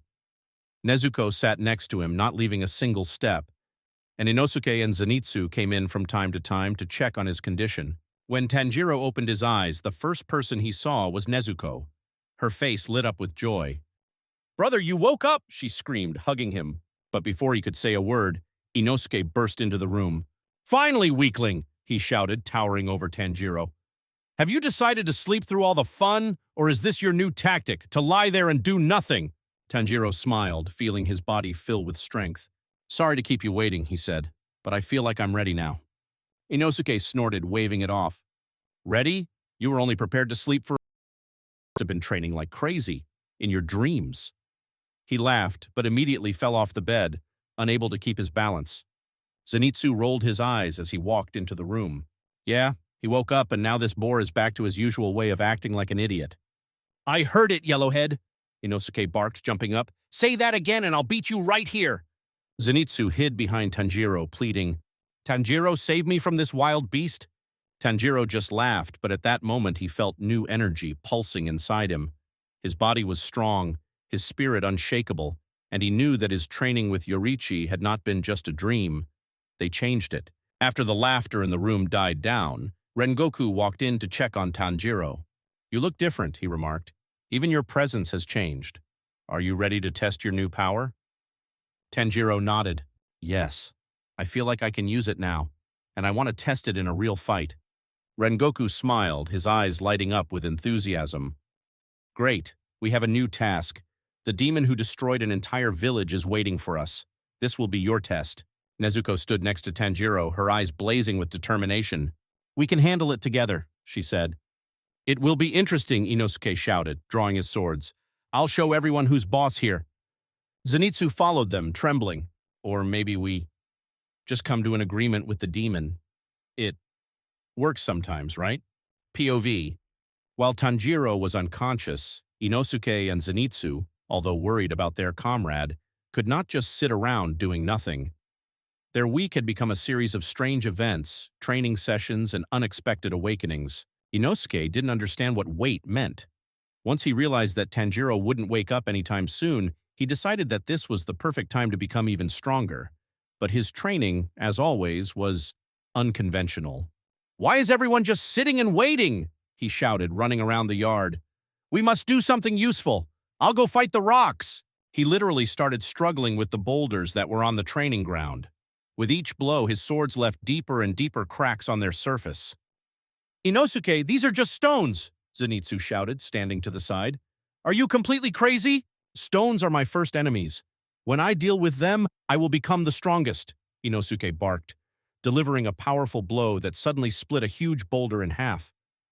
At that moment, he felt a strange surge of strength. A feeling of warmth engulfed his body, and his hands trembled with energy. What is this? He shouted, looking at his swords. I'm getting even stronger. His instincts seemed to be sharpened. He could hear the slightest rustle, feel vibrations in the ground. Inosuke realized that his strength had reached a new level. He called it Breath of the Beast, awakening instincts. Now I'm definitely the strongest, he shouted, rushing towards new boulders. Zenitsu, as usual, started the week by complaining. Why should I stay here? I don't want to train. I just want a peaceful life, he screamed, lying on the porch. But everything changed when he heard the cry of a girl from the village, frightened by a demon who had climbed into the barn. Zenitsu, despite his fear, could not just sit. Why is it always me? He wailed, heading towards the barn with trembling hands. When he went inside, the demon attacked him. At this moment, Zenitsu lost consciousness as usual, but instead of running away, his body began to move on its own. His sword glowed with electric light, and his movements became faster than ever. Thunder Breath. Second form, Lightning Rolling Blade, he said, delivering a blow that completely destroyed the demon. When he woke up, he couldn't believe what he had done. I won, he shouted, looking back at the remains of the demon. Wait, I don't remember anything. Soon he began to train, trying to consciously use this power, and by the end of the 5th day, he was able to awaken a new form of his breathing. Thunder Breath, pulse acceleration, which allowed him to move at incredible speeds even if he was not in a sleep state. On the 6th day, Inosuke and Zenitsu finally decided to train together. True, it started with a quarrel. You are such a weakling, Yellowhead! Inosuke shouted, waving his swords. How can you call yourself a hunter? And you're just a wild boar who doesn't even know what a plan is, Zenitsu snapped. My speed will surpass yours. Well then, let's have a battle, Inosuke shouted. They started competing, jumping over obstacles, hitting targets, and trying to knock each other down. In the end, their training turned into a chaotic but effective process. I'm faster, Zenitsu shouted as he dodged Inosuke's strike. But I'm stronger, Inosuke barked, knocking down the targets in one fell swoop. By the end of the 7th day, both were exhausted, but their strength had increased significantly. Zenitsu learned to use his speed in battle, and Inosuke perfected his instincts, becoming almost elusive to his opponent. When Tanjiro finally woke up, Zenitsu and Inosuke, instead of just being happy, began to brag about their achievements. You missed the most important thing, weakling, Inosuke shouted, waving his swords. I have become the strongest hunter. Nobody can defeat me. And now I'm so fast that I can outrun lightning, Zenitsu exclaimed, clearly exaggerating. So Tanjiro, get ready to see me save the world. Tanjiro just smiled, looking at his friends. This is great, guys, he said. We have all become stronger now, and together we can defeat even the most powerful demons. And although Inosuke and Zenitsu continued to argue, Tanjiro knew that they were his true support. Now they became even stronger and were ready for any challenges that lay ahead. After each of them realized their new powers, a debate about who was stronger became inevitable. The initiator, as usual, was Inosuke. Ha ha! I am the strongest, he shouted, waving his swords. But since you want to check, I'm ready to prove it, one against all. Zenitsu immediately chimed in. Are you the strongest? You don't even know how to use your head. If we join forces, Tanjiro, we can show this wild boar who the real leader is. Tanjiro smiled, realizing that this could not be avoided. Okay, let's have a practice fight. Just no injuries, okay? Fight? Zenitsu shouted indignantly. I was just joking. Why are you taking this seriously? Because you are afraid, weakling, Inosuke barked, pointing his sword at Zenitsu. Come on, let's start right now. The fight was scheduled at Urokodaki's training ground. The terrain was perfect, with lots of obstacles, boulders, and trees. The rules are simple, Tanjiro announced. If I go out of bounds or you can pin me to the ground at the same time, you win. If I can immobilize both of you, victory is mine. Inosuke shouted with joy. Great, prepare to be defeated. Zenitsu, trembling, tried to object. This is not fair. Why should I participate? I didn't want this at all. But Inosuke, of course, ignored him. As soon as the fight began, Inosuke immediately rushed at Tanjiro, swinging his swords. His speed and strength were impressive, but Tanjiro easily dodged it using his breath and ease of movement. You're too predictable, Inosuke, he said, dodging the blow. Your attacks are strong, but too straightforward. And here it is, Inosuke shouted, abruptly changing the trajectory of the blow. His swords almost touched Tanjiro, but he managed to retreat. At this moment, Zenitsu, still trembling, suddenly closed his eyes. His body relaxed, and he began to move incredibly fast. In the blink of an eye, he was behind Tanjiro. Thunder Breath, first form, Zenitsu said as he struck. Tanjiro managed to block with his sword, but the force of the blow forced him to take several steps back. Great, Zenitsu, Inosuke shouted. Let's go together. They began to attack from both sides, using their new abilities. Inosuke, relying on his instincts, attacked unpredictably, while Zenitsu changed positions with lightning speed. Even though the fight was difficult, Tanjiro remained focused. He began using his primordial light flame, which enhanced his speed and strength. Each of his strikes was precise and powerful, forcing Zenitsu and Inosuke to retreat. You both have become much stronger, Tanjiro said, repelling Inosuke's attack. But I'm not going to give in. His sword ignited with a bluish flame, and he unleashed a powerful strike that sent Inosuke flying towards a nearby tree. Zenitsu tried to take advantage of this moment and attacked, but Tanjiro dodged and carefully knocked the sword out of his hands. No! Zenitsu shouted as he fell to the ground. This is unfair! He's too strong! However, Inosuke was not going to give up. He stood up, his eyes blazing with determination. He felt his instincts become sharper, and he could hear even the slightest movements of Tanjiro. Now I'll show you, he shouted, rushing forward. His attacks became much faster and more accurate. Even Tanjiro was impressed. That's really impressive, Inosuke, he said, dodging the blows. You learn in the battle itself. Inosuke began to push Tanjiro towards the edge of the area. At this point, Zenitsu gathered his courage and joined the attack again. Together, they began to press Tanjiro. When Tanjiro was almost out of bounds, he took a deep breath and concentrated. His sword burst into flames again, but this time he used the technique he had learned with Yorichi. Dance of the Fire God, Sunny Circle, he shouted. His attack was so powerful that Inosuke and Zenitsu were unable to stop it. Both were knocked out of the fight and fell to the ground, exhausted but safe. When it was all over, Tanjiro helped his comrades up. You both surprised me, he said with a smile. I didn't expect you to become so strong. It was incredible. Inosuke laughed, breathing heavily. Certainly, I am the strongest, after you perhaps? Zenitsu, still trembling, just muttered, Why did I agree to this? I almost died. Tanjiro laughed as he hugged his friends. We become stronger together. And this is the most important thing. Now that they have tested their strength, their bond has become even stronger. They were ready for any challenges that lay ahead. After Tanjiro, Zenitsu, and Inosuke demonstrated their increased powers, Ubuyashiki decided it was time to test how far Tanjiro's training had come. Despite his admiration for his progress, the head of the corps knew that power without control could be dangerous. He called Tanjiro to headquarters for an important test. Tanjiro Kamado, Ubuyashiki began in his soft voice. You have proven that your strength can be our weapon. But I must make sure that you are able to use it against your best, to restrain yourself and protect others. Tanjiro bowed, ready for any order. What do you want me to do? He asked. Ubuyashiki smiled. You will fight one of the pillars. This will be a training match, but I want to see how far you go. Don't be afraid to use your full power. All the pillars gathered in the hall exchanged surprised glances. Whispers began among them. Is he serious? Sanemi whispered. This boy can't stand it against us. Don't rush to conclusions, Giyu said, watching Tanjiro. Something has changed in him. It will be interesting. Ubuyashiki pointed at Rengoku, the pillar of flame. Rengoku, you will be his opponent. Your skill and strength match his current level. Show me what it means to be a pillar.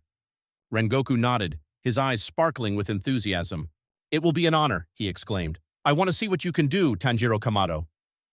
The fight was scheduled for a spacious training area outside the headquarters. All the pillars, Zenitsu, Inosuke, and Nezuko gathered to watch. Tanjiro walked onto the field, his sword held tightly in his hand. Rengoku stood opposite him, his bright aura filling the space around him. Ready? Rengoku asked loudly. Tanjiro nodded, his eyes filled with determination. Then let's begin, Rengoku shouted, rushing forward. Rengoku attacked first using his flame breath technique. His blows were swift and powerful. The sword left behind a trail of fire that turned the air into a hot whirlwind. Flame is a force that cleanses and destroys, he shouted, throwing a series of blows. But Tanjiro seemed to anticipate every move.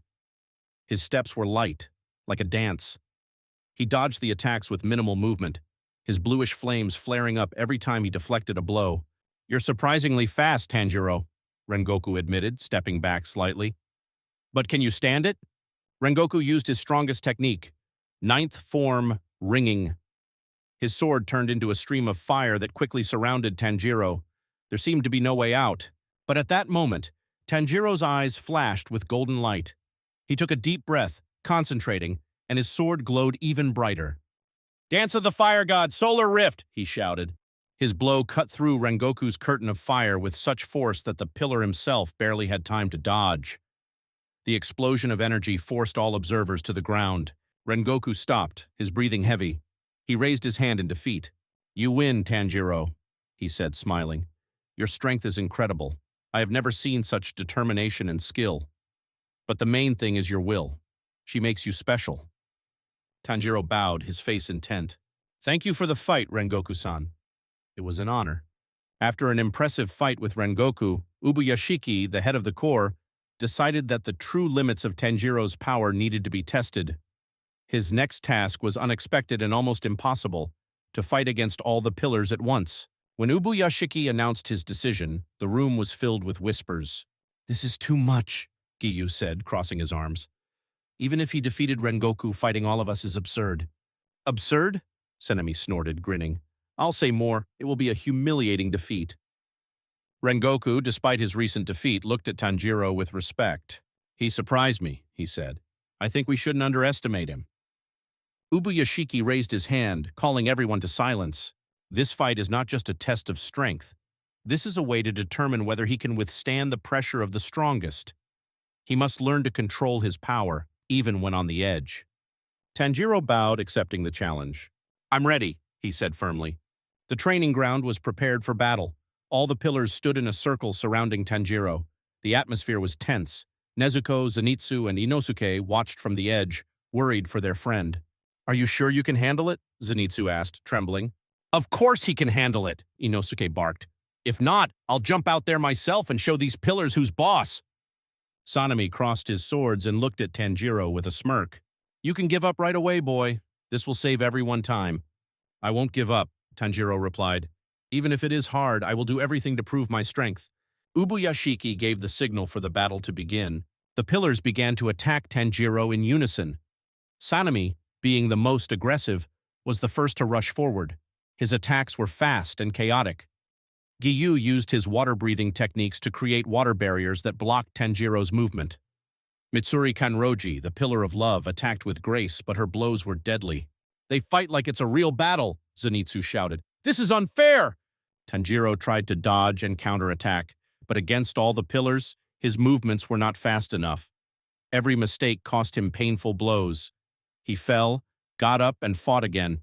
You're too slow, Giyu remarked, throwing a precise blow that Tanjiro barely managed to block. You can't even predict our movements, Sanemi added, knocking him down. When Tanjiro fell into the dust once again, his body became weak. He heard the screams of his friends, but his consciousness was clouded. The image of Yorichi standing in the flames reappeared before his eyes. "Get up," said Yorichi. "You carry within you the power that can change the world, but you have to stop being afraid of her." Tanjiro took a deep breath, feeling a fire ignite within him. When he opened his eyes, his look changed. The ground beneath him began to tremble. The wind suddenly increased, raising dust and breaking branches. An energy so powerful arose around Tanjiro that all the pillars froze. "What is this?" Mitsuri exclaimed, retreating. "This aura?" Sanemi, who was just about to attack, froze. His hands were shaking and his legs refused to move.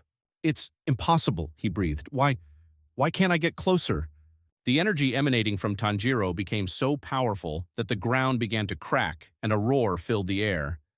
Giyu, who was standing closest, dropped to one knee, unable to resist the pressure. "This is greater than the strength of a man," he whispered. Rengoku, despite himself, felt his legs give way. He looked at Tanjiro with admiration and fear. "This power, it surpasses everything I have seen."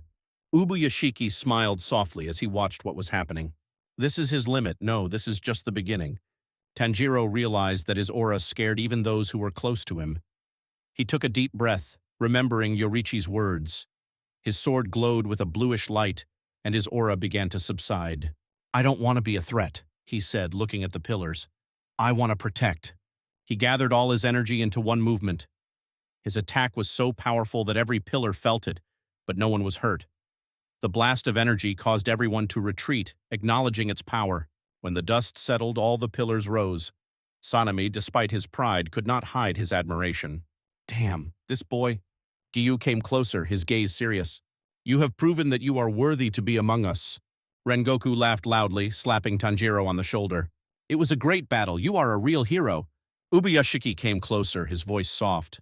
"You have shown that you are capable of not only using power, but also controlling it. You're ready for the next stage." After the fight with the pillars, Tanjiro realized that his strength, although incredible, was not only an advantage, but also a threat. He felt that this energy, which awakens fear in those around him, could become a weapon not only against his enemies, but also against his friends, if he did not learn to control it. Ubuyashiki, seeing his determination, gave instructions to send Tanjiro to his old mentor, who lived in seclusion in the mountains. This man was said to be a master of inner balance and helped hunters achieve complete control over their abilities. The master, whose name was Fugo Matsumi, was an elderly man with deep wrinkles on his face, but his eyes shone with incredible wisdom. He greeted Tanjiro with a friendly smile, but immediately warned, "You carry within you a power that frightens not only your enemies, but also those around you. If you don't learn to control it, you will destroy everything you love." "I'm ready to do whatever it takes," Tanjiro said firmly. "I want to protect, not destroy." Fugo nodded. "Then let's begin." The first part of the training was to completely synchronize the aura with the breath. Fugo forced Tanjiro to meditate under a waterfall for hours, feeling every drop of water falling on his body. This meditation helped him become aware of how energy flowed through his body. "Your aura is a reflection of your emotions," Fugo explained. "When you allow fear, anger, or doubt to take over you, your aura becomes uncontrollable. You must learn to feel it as part of yourself." Over time, Tanjiro learned to reduce the pressure of his aura by using slow, controlled breathing. His training was taken to the next level when Fugo forced him to balance on a narrow wooden beam over an abyss while keeping his aura calm. One of the most difficult challenges was being among a group of ordinary people. Fugo brought Tanjiro to a small village and asked him to communicate with the locals while hiding his power. If his aura got out of control, people began to feel fear and anxiety. "You must learn to be invisible to them," Fugo said. "If you can't hide your strength, you won't be able to become a true protector." Tanjiro spent weeks perfecting his presence until he could walk around the village without arousing any suspicion. This gave him confidence that he could control his energy even in the most stressful situations. When Fugo decided that Tanjiro was ready for the final stage, he challenged him to a fight. However, this was no ordinary fight. Fugo said, "I will not attack you, but your mind. If you lose control, you will lose." The battle has begun. Fugo used his breathing techniques to create illusions, each of which increased Tanjiro's fear and doubt.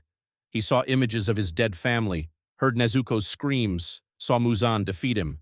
"You will never be able to protect them," said a voice in his head. "You are too weak." But Tanjiro took a deep breath and remembered Yorichi's words and his training. He focused on his breathing as his aura began to stabilize. Instead of suppressing his emotions, he accepted them as part of himself. "I can feel pain, fear, and doubt," he said out loud, "but that doesn't make me weak. This makes me human." His aura flared with a bright blue light, but this time it did not cause fear. She became warm and reassuring, like a flame that warms you on a cold night. The illusions disappeared and Fugo stopped. "You did it," he said with a smile. "Now your power will no longer be your enemy." When Tanjiro returned to Ubuyashiki, his presence was different. The pillars who had previously felt fear from his aura now felt calm and confident. "You have changed," Giyu noted. "Now your presence inspires respect, not fear." Even Sanemi, who has always been critical, could not resist confessing. "You've become different, boy," he said. "But don't relax. We haven't won yet." Kagaya Ubuyashiki looked at Tanjiro with a slight smile. "Now you are ready for the next step. Your strength is the key that will help us defeat Muzan. But remember, the main thing is not to forget what you are fighting for." Deep in his secret hideout, surrounded by servants and darkness, Muzan Kibutsuji went about his normal business of planning the destruction of the Demon Slayer Corps and strengthening his immortal body. However, on this day, everything changed. Suddenly he felt a trembling that passed through his body like a lightning strike. For a moment his heart beat faster and his eyes flashed. "What is this?" he whispered, his voice trembling with incomprehension. The aura, unimaginably powerful and at the same time bright, reached him even at a distance of thousands of kilometers. This energy was so strong that it made Muzan himself, who had never felt fear of anyone, freeze. His servants sensed a change in their master's mood. They froze in horror, not daring to even look at him. "This is impossible," Muzan muttered, his voice filled with rage. "Who dared?" He closed his eyes, focusing his senses to trace the source of this energy. In a vision, he saw the figure of Tanjiro Kamado, a young hunter with a bluish light enveloping his body. Muzan recognized this light, this power. "It's that boy," he hissed. "Yorichi's power, but why is she in it?" For a moment, Muzan felt fear. He remembered his most dangerous opponent, Yorichi Tsugiyuni, the man who had once almost destroyed him. Now this threat has arisen again, but in a new incarnation. "I won't let this happen again," he said, his voice filled with anger. "If I let him live, he will become an unstoppable threat." Muzan stood up, his eyes glowing with bloody light. He summoned the higher moons, his most powerful subordinates. "Listen to me," he began, his voice full of rage and determination.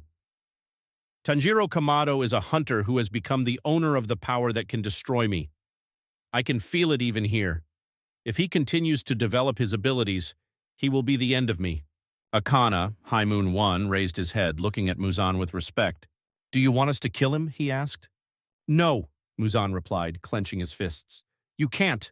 Only I can destroy him. He has already surpassed your abilities." All the moons lowered their heads in recognition of his words. Even they felt that Tanjiro's power had become something beyond their understanding. "But you will distract him and everyone who is on his side. You will destroy anyone who dares to defend him. I will go after him myself to end this once and for all." Muzan, who had always remained in hiding to avoid direct confrontation with the Corps, decided to act openly for the first time in centuries. He couldn't afford to wait. Tanjiro's power grew, and every day he remained alive increased the threat to Muzan. "Tanjiro Kamado," he whispered, looking into the night. "I'll come for you myself. You will know what it means to challenge me." At this time, far from Muzan, Tanjiro felt a strange tension in the air. He stood on the training ground when his heart sank and his gaze stared into space. Nezuko, who was nearby, noticed how her brother turned pale. "What happened, brother?" she asked, concerned. "This is," Tanjiro began, having difficulty finding the words. "I feel something terrible. Something is coming.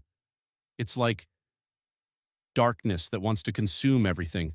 At this moment, Rengoku and Giyu, who were watching the training, also felt a change. "This is Muzan," Giyu said, his voice cold. "He sensed your strength, Tanjiro. He knows that you are a threat to him." "So he's coming for me," Tanjiro replied, his eyes flashing with determination. "It's inevitable." Urgent preparations began at Corps headquarters. Ubuyashiki gathered all the pillars. Muzan realized that his time was limited, he said. "His fear of Tanjiro drives him to act, but this is also our chance. We must be ready to meet him and his servants. Tanjiro stood up, his voice firm. If he comes after me, I will accept this fight. I won't let him hurt anyone else. All the pillars, including Sanemi, who was usually critical, looked at him with respect. You are stronger than I thought, boy, Sanemi said. But don't forget that we will fight next to you. Meanwhile, Muzan began his attack. He sent the high moons to destroy core bases, destroy villages, and distract hunters. He wanted to weaken the core before facing Tanjiro personally. The battle between the core and the demon army was only a prelude to the final clash, where everything will be decided. Tanjiro knew that the most important fight of his life awaited him ahead, and not only for the sake of revenge, but to save the world from Muzan. When Muzan launched his attack, he sent the high moons to destroy the key forces of the Demon Slayer Corps. Each of the moons had their own mission, and they headed to different bases where the pillars were located. This clash became one of the most epic battles in the history of the Corps, as each side realized that their very existence was on the line. Akana, Supreme Moon 1, arrived at the Corps' main base, where he was met by Giyu Tomioka, the Pillar of Water, and Sanemi Shinazugawa, the Pillar of Wind. His presence was overwhelming. The air became heavy, and even the most experienced fighters felt their hands trembling. This is him, Giyu said, clutching his sword. Be ready, Sanemi.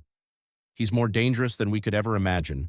Ha! I've been waiting for this moment, Sanemi snapped, his eyes sparkling with excitement. I'll show this bastard what real strength is. Akana looked at them, his voice deep and cold. You dare to confront me? Fools, I will crush you like the rest. The battle began instantly. Akana used his technique to summon sharp streams of blades from the air that resembled deadly hurricanes. Giyu and Sanemi worked in tandem, dodging attacks and throwing punches.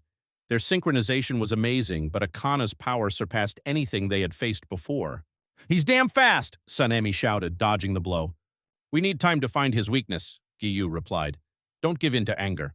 Meanwhile, Daki and Gyutaro, Supreme Moon 6, attacked the training camp where Mitsuri Kanroji, the Pillar of Love, and Tengen Uzui, the Pillar of Sound, were located.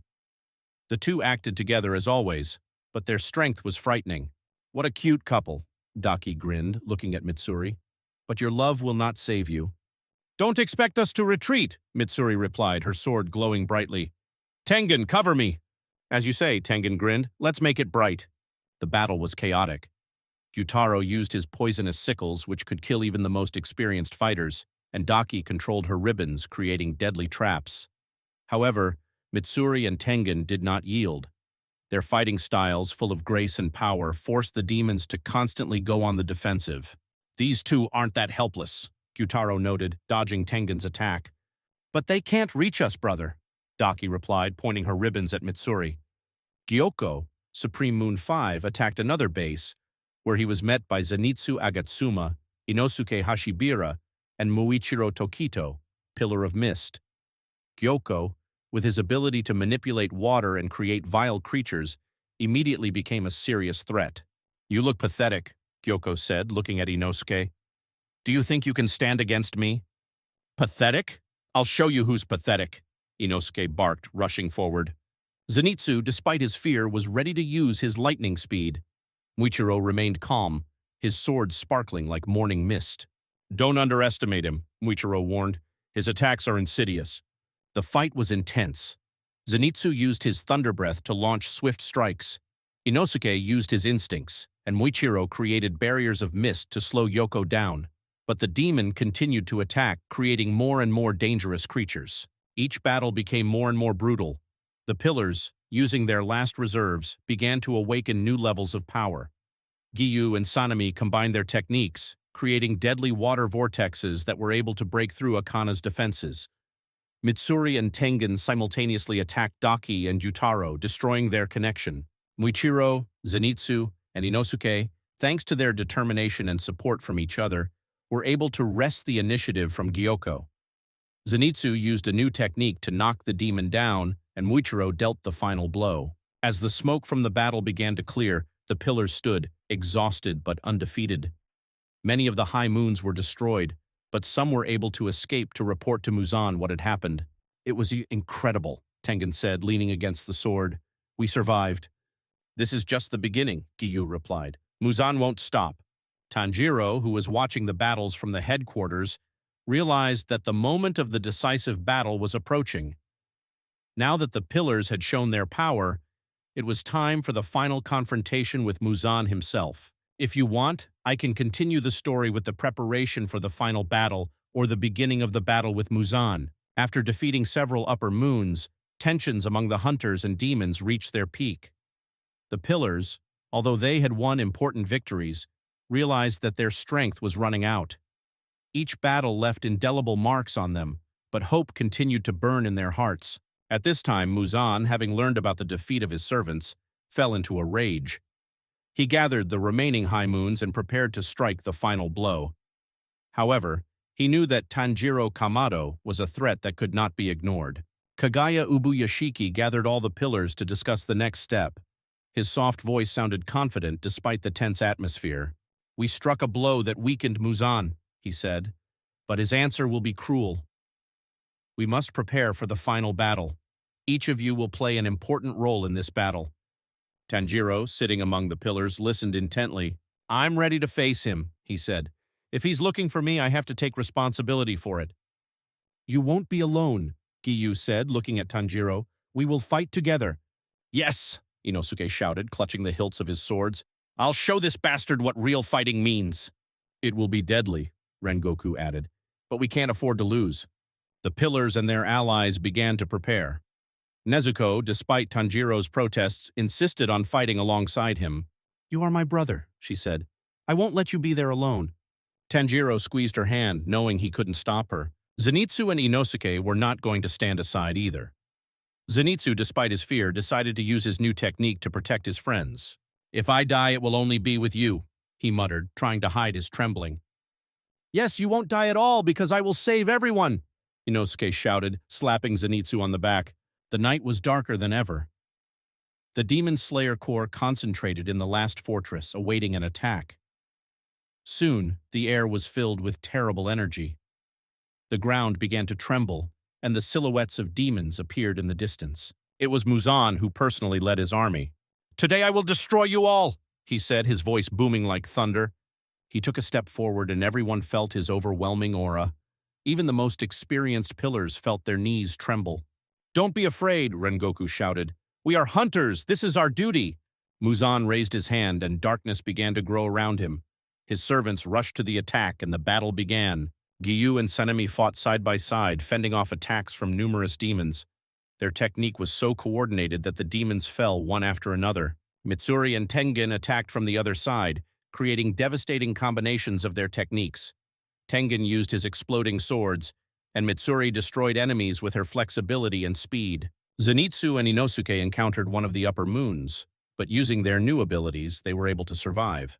"You thought you could scare us?" Inosuke shouted, throwing punches. Am I still alive?" Zenitsu shouted in surprise, repelling the attack. Meanwhile, Tanjiro came face to face with Muzan. Their gazes crossed, and the space around them seemed to freeze. "You," Muzan said, his voice filled with hatred. "You carry within you a power that should not exist. I will destroy you for the sake of those who suffer because of you," Tanjiro replied, clutching his sword. The battle has begun. Muzan attacked with lightning speed, but Tanjiro, using his breath and aura control, dodged and counterattacked. His sword burst into blue flames that began to cut through Muzan's darkness. "You have become stronger than I thought," Muzan said. But this is not enough. He created a powerful wave of darkness that knocked Tanjiro back. But he stood up, his eyes burning with determination. "I won't stop!" he shouted, rushing into battle again. The fight continued. Muzan and Tanjiro exchanged powerful blows, but Tanjiro began to tire. At that moment, he felt the same power that he had once used against the pillars awaken again within him. The ground began to tremble. The air was filled with energy. Even Muzan froze for a moment, his eyes widening. "This power," he whispered. Tanjiro's aura flared, its light so bright that Muzan's darkness began to recede. All the pillars and demons stopped fighting, watching what was happening. "Today, I will put an end to your dominance, Muzan!" Tanjiro shouted, channeling all his strength into the final blow. Final battle, Tanjiro versus Muzan. Tanjiro's aura reached its peak. Its light illuminated the battlefield like the sunrise. His sword, blazing with a bluish flame, became a symbol of hope for all who fought nearby. Even Muzan, who always remained cool and confident, felt fear. "You are not human," Muzan whispered, his voice trembling. "You are a curse created to destroy me." "No," Tanjiro replied, his voice sounding firm. "I'm a man, and it is the human will that will put an end to your darkness." While Tanjiro fought Muzan, the rest of the pillars continued to hold off the demon army. Rengoku, bloodied but unbroken, led his comrades into battle. "We can't let him lose," he shouted. "We will protect him no matter what happens." Giyu and Sanemi, despite their injuries, fought back to back, destroying the demons that tried to get closer to Tanjiro. Mitsuri and Tengen attacked with powerful combinations, leaving destruction in their wake. Even Zenitsu and Inosuke, exhausted but determined, did not allow the demons to break through. "We are protecting him!" Inosuke shouted, waving his swords. "Because he is our friend!" "And I don't want to die, but for his sake I'm ready to fight," Zenitsu added, despite the trembling in his voice. Muzan made one last attempt to destroy Tanjiro. He used all his power, turning into a huge monster, merging with the darkness around him. His attacks were devastating, but Tanjiro continued to fight without losing his resolve. "You will never defeat me," Muzan shouted. "I am eternal, I'm immortal!" But Tanjiro remembered Yorichi's words. A man's strength is his will and love. He took a deep breath and concentrated.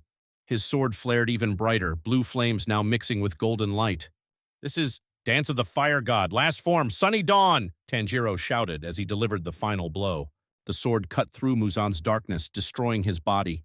The power of light penetrated his essence, burning it from the inside. Muzan let out a final scream as his body crumbled into dust, and his darkness disappeared. When the battle ended, silence shrouded the battlefield. All the demons created by Muzan crumbled along with him. The pillars, exhausted but alive, gathered around Tanjiro, who stood with a sword, leaning on the ground. "You did it," Rengoku whispered, his voice full of pride. Tanjiro looked at them, trembling. "We did it, together," he answered, his body weakening. Nezuko caught him, hugging him tightly. "You're alive, brother." "You did it," she said through tears. With Muzan destroyed, demons were no longer a threat. The Demon Slayer Corps completed its mission and was disbanded. Each of the pillars returned to their lives, but they knew that their connection would remain forever. Tanjiro and Nezuko returned to their home in the mountains. They began to rebuild their lives, building it anew on the ruins of the past. Zenitsu finally gathered his courage and confessed his feelings for Nezuko, which caused Inosuke to laugh out loud. "You sure are weak but brave," Inosuke commented, clapping Zenitsu on the back. Years have passed. The stories of Tanjiro Kamado, the man who defeated Muzan and freed the world from demons, have become legendary. His name remains in memory as a symbol of strength, determination, and love. But for Tanjiro, the main thing was that he was able to save what he fought for: his family, his friends, and the world he helped save. Tanjiro Kamado's story may be over, but his legacy will live on forever, reminding everyone that even the darkest hour can be overcome if you have the light within.